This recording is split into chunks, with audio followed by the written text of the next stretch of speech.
Well, the pictures were unforgettable. Huge wildfires racing through areas around Gatlinburg last year, taking lives and devastating the community. Now summer vacation season is here, and businesses are hoping to put that nightmare behind them. Local 12's Brandon Orr was in Gatlinburg last year. He returns now to check on the progress. Brandon?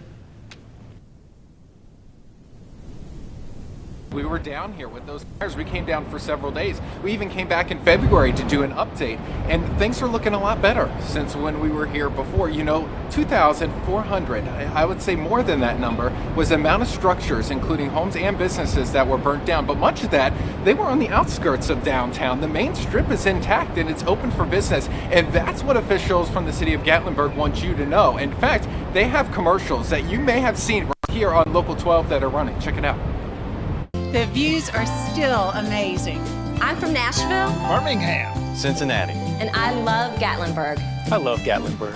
I'm Mayor Mike Werner. Come and see what hasn't changed in Gatlinburg, Tennessee. Well, if that sounds familiar, it's probably because you've seen this commercial over the past few months. The city, combined with the Visitors Bureau, set aside $2 million on this campaign targeting people just like us in Cincinnati. And so we're hopeful that that aggressive campaign, along with some businesses building and rebuilding in the next year, will generate a sustained recovery in the next fiscal year.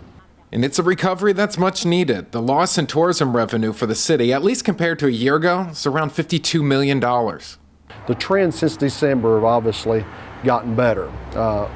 April and March have to be looked at together. April was down like 9%. March and April together were down about 16%. So we're seeing a trend going in a positive direction.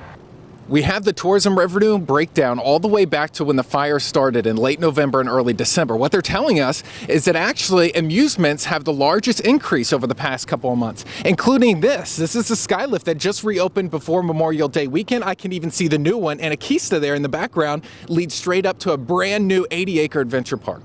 Certainly, those projects coming online here over the next few months. We have a couple of new hotels up Airport Road, Hampton Inn that's just opened, and a Fairfield that's due to open any time. So yeah, there's a lot of positive development that's taking place in our town. One of the biggest attractions is aquarium, which started the year slow, but has picked up since then, especially around spring break from people right here in our hometown.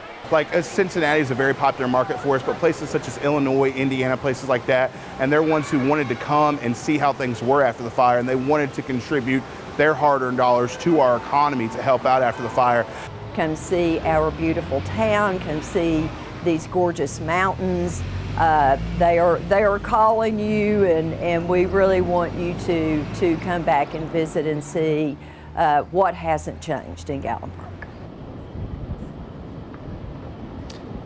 So despite that $52 million loss compared to 2016, things are looking a lot better here. Now, if you're starting to plan your vacation to come down here to Gatlinburg, this is what I suggest. If you go on their website, gatlinburg.com, you can actually get one of these mailed to you. It's their vacation guide, because as you may have known, if you come down here, and a lot of people from Cincinnati do, whether it's Gatlinburg or Pigeon Forge, it can be a little bit overwhelming with all the attractions. So you can actually go through and pick out what you want to see before you even come down here. I think that'll help out quite a bit. Rob?